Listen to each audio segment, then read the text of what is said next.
మీరు కనుక నా ఛానల్ ఫస్ట్ టైం విజిట్ చేస్తుంటే ఇప్పుడే కింద ఉన్న red colour subscribe button click చేసి పక్కన వచ్చిన బెల్ ఐకాన్ ఆల్ అనే బెల్ ఐకాన్ క్లిక్ చేయండి ఫ్రెండ్స్. నేను నోటిఫికేషన్ ఎప్పటికప్పుడు పొందగలరు friends. Hi hello, this is Haima ma'am. Welcome to my channel PR academy. ఈ వీడియోలో మనం ఏపీ కోర్ట్ జాబ్కి సంబంధించినటువంటి ఫీల్డ్ అసిస్టెంట్ గురించి మనం ఈ వీడియోలో తెలుసుకుందాం. So if there is a time, so please do like, share, subscribe our channel. So అయితే ఇక్కడ చూడండి, సో మొత్తం ఇక్కడ 10 టైప్స్ ఆఫ్ పోస్టులు, డిస్ట్రిక్ట్కి సంబంధించినటువంటి 10 టైప్ ఆఫ్ పోస్టులు అనేది ఇక్కడ మెన్షన్ చేయడం జరిగింది. సో అవి ఏంటి? Driver and office opponent, process server, examiner, typist, record assistant, stenographer, junior assistant, field assistant and copyist.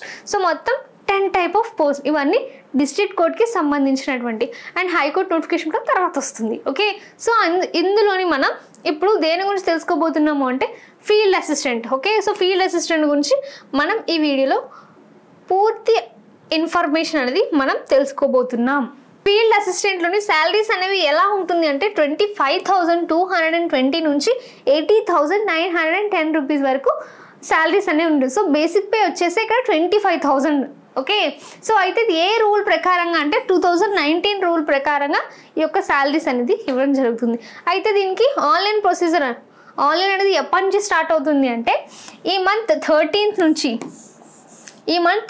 నుంచి నెక్స్ట్ మంత్ 2nd వరకు ఆన్లైన్ అనేది స్టార్ట్ అవుతుంది. ఆన్లైన్ అనేది ఎప్పటి నుంచి స్టార్ట్ అవుతుంది? ఈ మంత్ 13th నుంచి నెక్స్ట్ మంత్ 2nd వరకు ఆన్లైన్ అనేది స్టార్ట్ అవుతుంది. ఇది మొత్తం అంతా ఆన్లైన్ సబ్మిషనే, మొత్తం అంతా ఆన్లైన్లోనే. మనం ఫీజు కానీ అప్లికేషన్స్ కానీ మొత్తం అంతా ఆన్లైన్ త్రూగానే చేయాలి. ఓకే, అయితే ఏజ్ లిమిట్ అనేది ఎలా ఉంటుంది? సో ఎంత ఉంటుంది ఏజ్ లిమిట్? ఈ యొక్క ఎడ్యుకేషన్ క్వాలిఫికేషన్ అనేది ఖచ్చితంగా ఏంటి, బ్యాచిలర్ డిగ్రీ అనేది కంప్లీట్గా పూర్తయి ఉండాలి, ఎగ్జామ్ పాస్ అయి ఉండాలి. Okay, so bachelor degree. Okay, any university, so India established అంటే ఖచ్చితంగా ప్రతి ఒక్కరు కూడా ఈ యొక్క ఇండియాలో చదువుకొని ఉండాలి. వాళ్ళంతా అప్లై చేసుకోవచ్చు. ఓకే, సో డిగ్రీకి ఈక్వలెంట్గా ఉన్నది education qualification. So education qualification అనేది ఏం ఉండాలి అంటే బ్యాచిలర్ డిగ్రీ. సో ఖచ్చితంగా బ్యాచిలర్ డిగ్రీ ఎనీ యూనివర్సిటీ, ఏ యూనివర్సిటీలో చేసినా పర్వాలేదు, ఖచ్చితంగా బ్యాచిలర్ డిగ్రీ అనేది కంప్లీట్ అయి ఉండాలి. అందులో మెన్షన్ చేయడం అనేది ఇక్కడ లేదు, కానీ యాక్చువల్లీ అయితే BA కానీ బీకామ్ కానీ BSc కానీ, సో ఏదైనా సరే బ్యాచిలర్ డిగ్రీ ఖచ్చితంగా చేసి ఉండాలి. దాని లేదు అంటే ఇక్కడ మెన్షన్ చేస్తారు and any equivalent qualification. Okay, so any equivalent qualification కూడా చెప్పారు, అంటే లైక్ బీటెక్ కానీ అలా.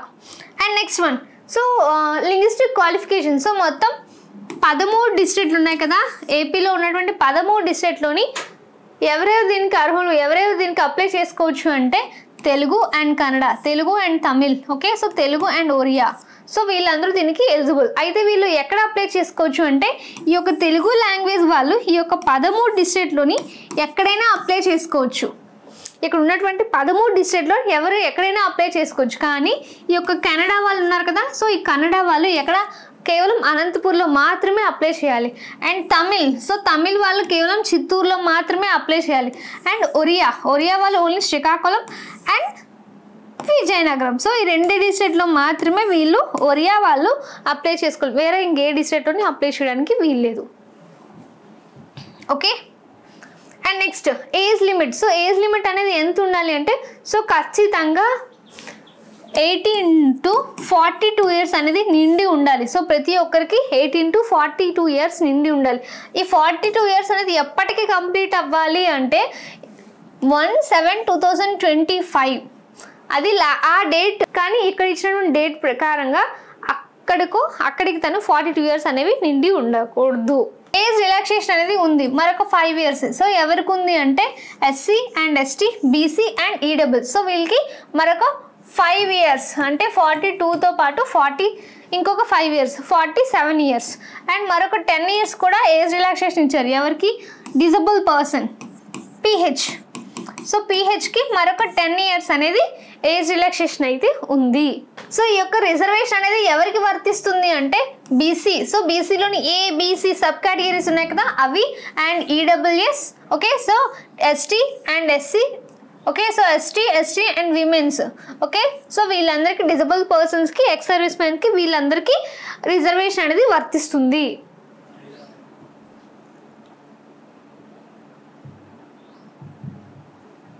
అండ్ నెక్స్ట్ సో ఏ డాక్యుమెంట్స్ అనేవి మనం అప్లోడ్ చేయాలంటే మనం ఆన్లైన్ ప్రొసీజర్ చేసేటప్పుడు మన దగ్గర ఉన్నటువంటి ఒరిజినల్ సర్టిఫికేట్స్ అన్నీ మనం అప్లోడ్ చేయాలి. ఓకే, సో దీని గురించి ఫర్దర్ వీడియోలో డీటెయిల్స్ అనేవి నేను చెప్తాను. ఓకే, సో అన్ని సర్టిఫికేట్స్ కూడా అంటే మన కమ్యూనిటీ ఏ కమ్యూనిటీ అని తెలుసుకోవడం కోసం మన క్యాస్ట్ అవన్నీ మనం క్యాస్ట్ డాక్యుమెంట్స్ అనేవి ఒరిజినల్స్ మాత్రమే మనం అప్లోడ్ చేయాలి. దాన్ని బట్టి మనం కమ్యూనిటీ అనేది అక్కడ తెలుస్తుంది యాక్చువల్లీ అందుకు. And method of recruitment. So method of recruitment అనేది ఎన్ని మార్క్స్కి ఉంటుంది? సో ఎగ్జామ్ వచ్చేసి 80 మార్క్స్కి ఎగ్జామ్ ఉంటుంది. సో ఎగ్జామ్ వచ్చేసి సిబిటి కంప్యూటర్ బేస్డ్ ఎగ్జామ్లో ఉంటుంది.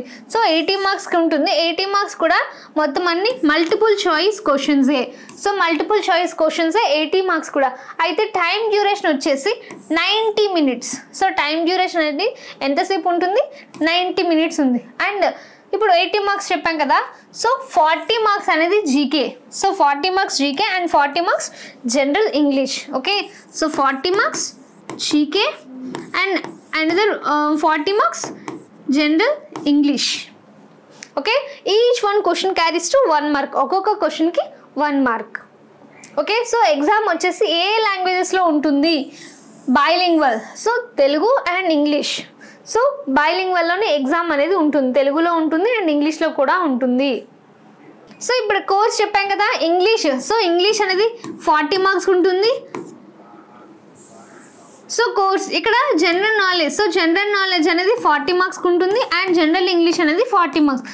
టోటల్ 80 మార్క్స్కి ఎగ్జామ్ అయితే ఉంటుంది. సో ఈ యొక్క కంటెంట్ మొత్తం మన దగ్గర అందించడం జరుగుతుంది.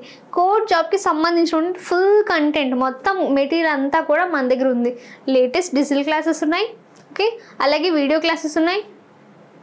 లేటెస్ట్ డిజిటల్ క్లాసెస్ ఉన్నాయి అండ్ వీడియో క్లాసెస్ ఉన్నాయి అండ్ మెటీరియల్ ఉంది అండ్ టెస్ట్ సిరీస్ కూడా మీకు అందించడం జరుగుతుంది కేవలం అతి తక్కువ ధరకే. ఓకే, సో కేవలం 999 మాత్రమే మీకు అందించడం జరుగుతుంది. సో కేవలం 999 మాత్రమే, అతి తక్కువ ధరకి మాత్రమే మీకు అందించడం జరుగుతుంది.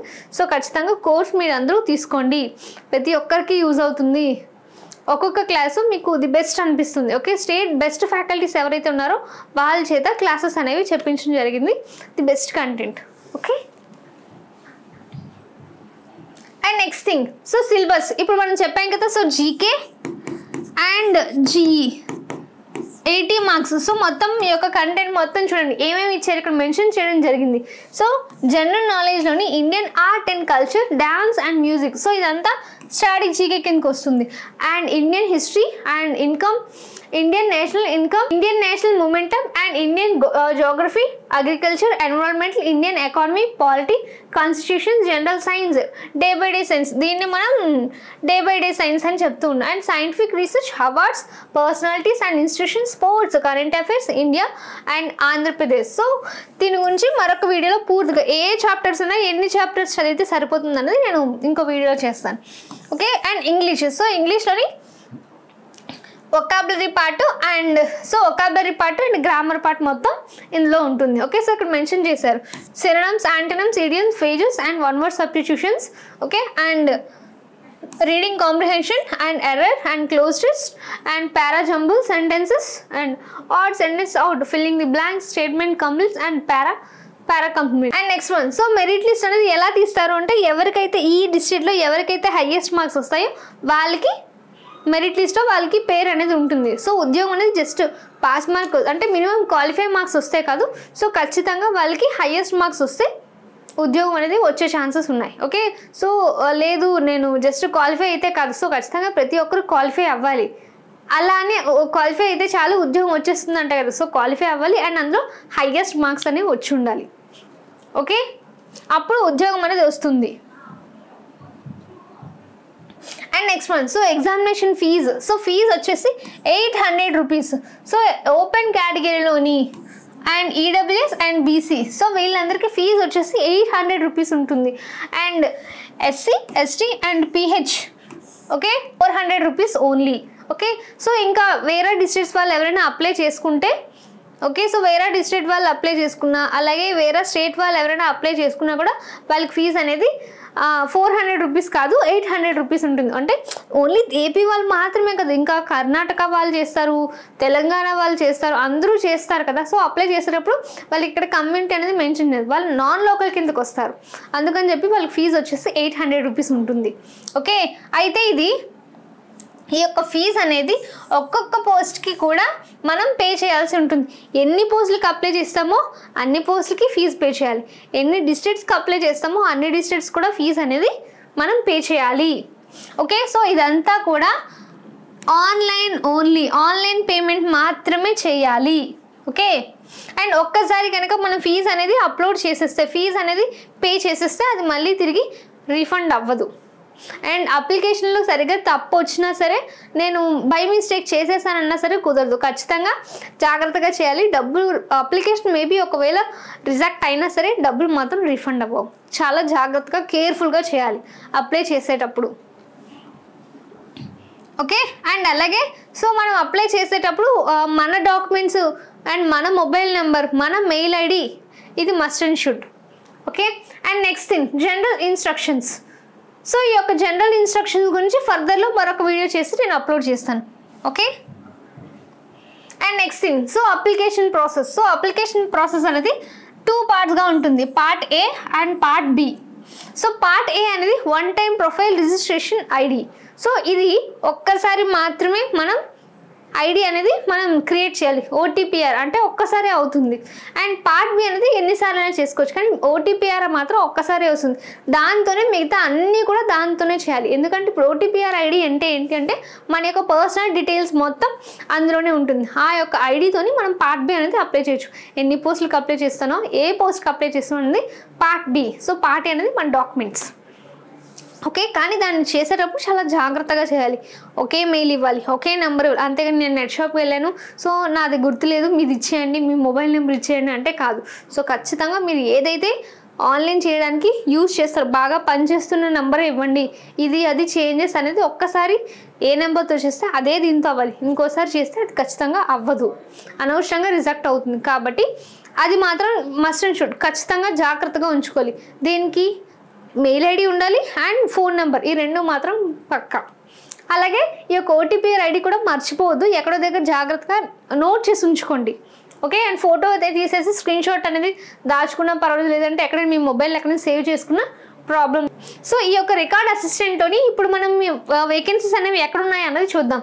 సో అనంతపూర్, సో ఈ యొక్క అనంతపూర్ డిస్ట్రిక్ట్లోని ఎన్ని వేకెన్సీస్ ఉన్నాయి? ఒక్కటే పోస్ట్ ఉంది, అది ఓపెన్ కేటగిరీలో ఒకటి ఉంది. అండ్ ఈస్ట్ గోదావరిలోని మొత్తం 8 వేకెన్సీస్ ఉన్నాయి, 8 పోస్టులు ఉన్నాయి. ఓసీలోని 2 ఉన్నాయి, అందులోని ఒకటి స్పోర్ట్స్ పర్సన్స్కి ఇచ్చారు. అండ్ ఈడబ్ల్యూఎస్లో 1, BCB, SC 2 and SC group 3. So total 8 vacancies. And YSR Kadapa, so YSR కడపలోని 7 పోస్ట్స్. ఓకే, ఎన్ని పోస్టులు? 7 పోస్టులు అనేవి ఉంది. అండ్ నెక్స్ట్ గుంటూరు, సో గుంటూరులో ఎన్ని వేకెన్సీస్ ఉన్నాయి అంటే 9 vacancies. And Krishna district 8 vacancies. And Kurnool 2 vacancies. And next Nellore, so నెల్లూరులోని 1 వేకెన్సీ ఉంది, 1 పోస్ట్. అండ్ ప్రకాశం, సో ప్రకాశంలోని 4 పోస్ట్స్. ఓకే, సో ఓసీలో ఒకటి ఉంది, అది అందులో ఒకటి విమెన్కి ఉంది, ఇంకొకటి ఓసీలో ఉంది.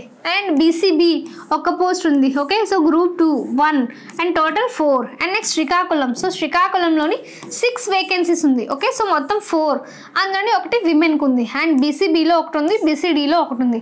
అండ్ వచ్చేసి విశాఖపట్నం, సో విశాఖపట్నంలోని 3 వేకెన్సీస్ ఉన్నాయి. సో 3 వేకెన్సీస్ ఉంది, ఓసీలోని 1 అండ్ ఎస్సీ గ్రూప్ 3లో 2 వేకెన్సీస్. అండ్ విజయనగరం, సో విజయనగరంలో ఎన్ని ఉన్నాయి? సో 2 వేకెన్సీస్, ఓసీలోని 1, ఎస్సీ గ్రూప్ 1లో 1. And West Godavari, so West గోదావరిలోని 5 వేకెన్సీస్, ఈడబ్ల్యూఎస్కి 2 ఉంది, అందులో ఒకటి విమెన్కి ఉంది. అండ్ బీసీబీలో 1 అండ్ ఎస్సీ గ్రూప్ 3లో 2 vacancies. Yes, so okay, so అర్థమైంది కదా ఎక్కడెక్కడ ఎన్నెన్ని వేకెన్సీస్ ఉన్నాయో చూసాం. అలాగే మనకి ఏదైతే ఫీజు కానీ, ఏజ్ రిలాక్సేషన్ కానీ, ఓకే, సో మన డాక్యుమెంట్స్ కానీ, ఎగ్జామ్ లాస్ట్ డేట్ కానీ, శాలరీస్ కానీ అన్నీ మనం ఈ వీడియోలో తెలుసుకున్నాం కదా. సో మరొక వీడియోలో మరొక డిస్ట్రిక్ట్ గురించి మళ్ళీ తెలుసుకుందాం. Until then take care, see you soon. Hi friends, మీరు ఇక్కడ నా ఛానల్ ఫస్ట్ టైం విజిట్ చేస్తుంటే ఇప్పుడే కింద ఉంటుంది red colour subscribe button click చేయండి. పక్కన వచ్చేటువంటి బెల్ ఐకాన్ క్లిక్ చేస్తే నేను అందించే లేటెస్ట్ అప్డేట్ మీరు ఎప్పటికప్పుడు నోటిఫికేషన్ ద్వారా పొందగలరు ఫ్రెండ్స్. అలాగే నా యాప్ని కూడా డౌన్లోడ్ చేయండి ఫ్రెండ్స్. Thank you.